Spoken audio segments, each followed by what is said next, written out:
meu Deus do céu. Ou essa menina tem pensamentos mórbidos desde a gravidez da mãe, ou essa menina tem uma obsessão grave que ela capta no ar alguma coisa. Eu preciso estudá-la mais profundamente, mas era uma adolescente de 15 anos. E eu chamei a mãe. Eu preciso conversar, porque adolescente, ele é fruto da genética ambiental familiar. Quando eu puxo a mãe é mais mórbida do que tudo. Eu não sei para que eu nasci, eu tive filho, mas eu não queria. Eu digo, olha aí, olha o registro. A menina sai e só acha que vai morrer. Porque ela o tempo inteiro na barriga ficava, para que eu gestei?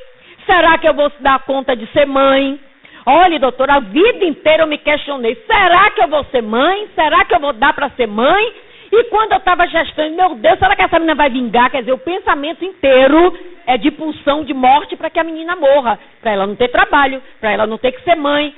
Eu digo, agora eu já sei porque o pensamento da sua filha é de morte. Fulaninha pensa em morte, ela nunca me contou. Eu fiz, pois é. A sua filha, todas as vezes que entra no ônibus, acha que vai morrer. Acha que o ônibus... Eu fiz, pois é. Tanto você como ela vão ter que passar por processos mentais de limpeza, de substituição de pensamento.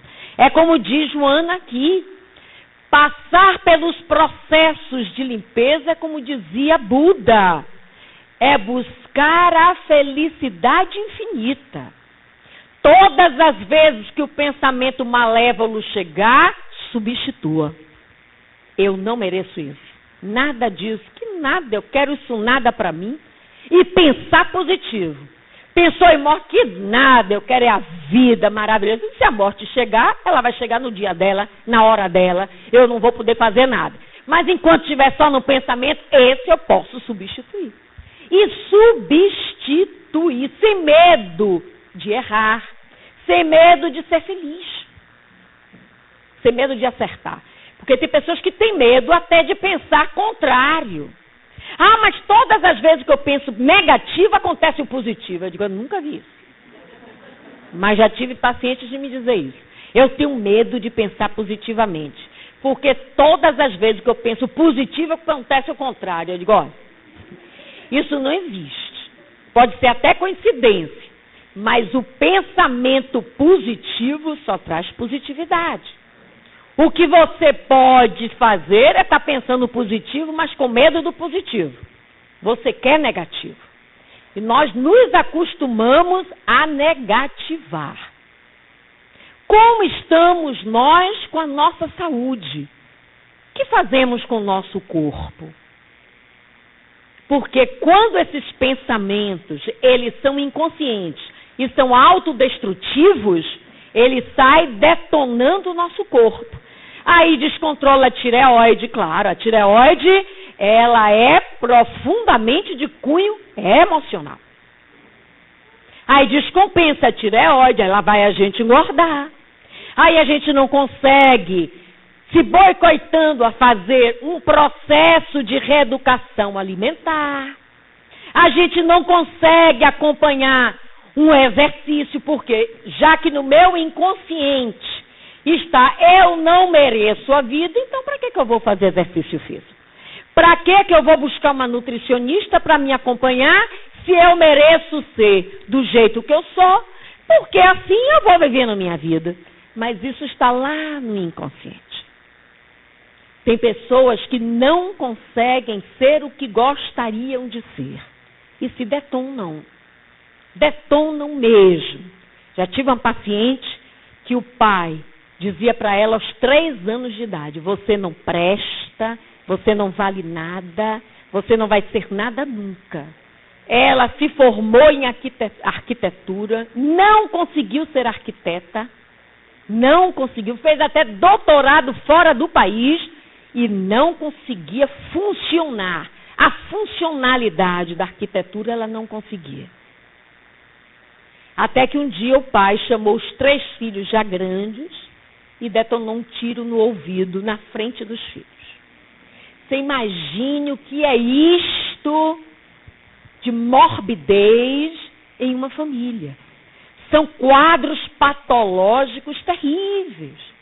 Eu digo, meu Deus, quando eu acho que eu já escutei tudo nesses 25 anos de profissão, de repente vem algo que detona. Eu digo, não é possível que exista um padrão. Porque a gente, quando quer casar, a gente, quando quer montar uma família, a gente vai tão cheio de sonhos.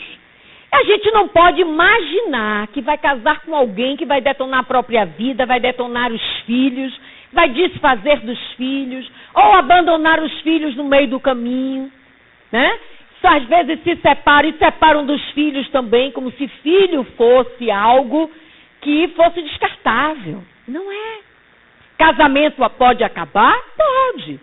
Até porque ainda estamos a nível de desconhecimento das relações amorosas.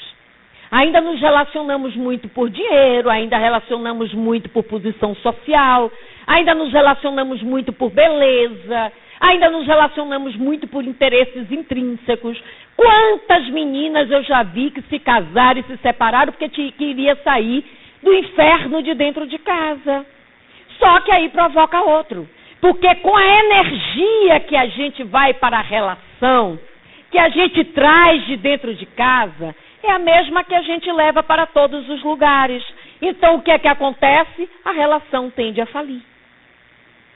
Então a gente não pode imaginar que um dia, dentro daqueles sonhos todos, a gente transformou isso numa morbidez. Por isso que relacionar-se é necessário. O que penso eu da vida? O que quero eu com essa relação? O que estou fazendo com minha companheira? Tem pessoas que adoecem o casamento. Adoece a companheira ou a companheira adoece o companheiro. Tem pessoas que não têm a mínima ideia do que seja conviver a dois. Os dois não pensam iguais, ou pelo menos de comum acordo. Eu já tive pacientes que detonaram verdadeiras fortunas. E o cara dizer, ela me detonou. Eu disse, porque você deixou. Acorda. Né? Então, para não perder o outro, a gente vai cedendo, a gente vai cedendo, a gente vai cedendo. Bobagem. Ninguém é insubstituível.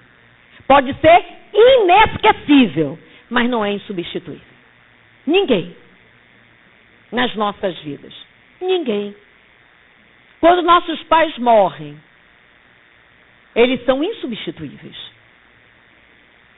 Eles são inesquecíveis. Mas depois o tempo vai passando, a gente vai crescendo. Eu mesmo perdi meus pais. Eu às vezes, meu Deus do céu, quanto tempo tem que eu perdi meus pais? São inesquecíveis, são insubstituíveis. Essas figuras são, mas marido, mulher, não tem como. Outra figura que a gente também vê muito nas relações, principalmente quando o homem pensa, vou embora, esquece que filho é filho, marido é marido. Quem está indo embora é o marido. O pai não pode ir embora. A mãe não pode ir embora da vida de um filho. A esposa pode até ir embora da relação, mas a mãe tem que ficar. Até porque as crianças precisam de respaldo para saberem pensar, decidir, ter hábitos mentais saudáveis. E o que é que a gente faz? Detona a cabeça das crianças. Seu pai não presta, seu pai não está pagando a pensão. Aí ficam as crianças sendo as subserviências das pensões alimentícias. Como é que pode? Eu ouço isso terrivelmente. Gente, vocês não podem fazer isso com a cabeça das crianças. Uma coisa é filho, outra coisa é o marido. Vocês não podem confundir a figura. Pai é pai, marido é marido. Como teremos mentes saudáveis levando esses referenciais negativos na família?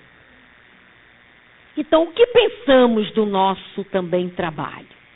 O que pensamos do dinheiro que recebemos? O que pensamos daquele que atendemos, que depende do nosso serviço? O que pensamos nós do outro que está à nossa frente? Daquele que conhecemos, do que não conhecemos, de alguém que vamos ajudar. o que estamos levando? Os nossos processos mentais não esqueçam, seguem à frente. Freud dizia uma coisa interessante. Ele dizia que o profissional sofre a influência do paciente desde quando está se arrumando. É uma verdade. Quantas vezes eu estou me arrumando, começa a me atrapalhar. Cadê isso? Quando eu vou principalmente atender alguém pela primeira vez, no primeiro horário. Aí eu começo eu digo, essa pessoa que está chegando está mais atrapalhada do que tudo. Eu paro, respiro, oro pela situação. Quando a pessoa chega, está mais desarrumada do que tudo. Freud tinha razão. Então,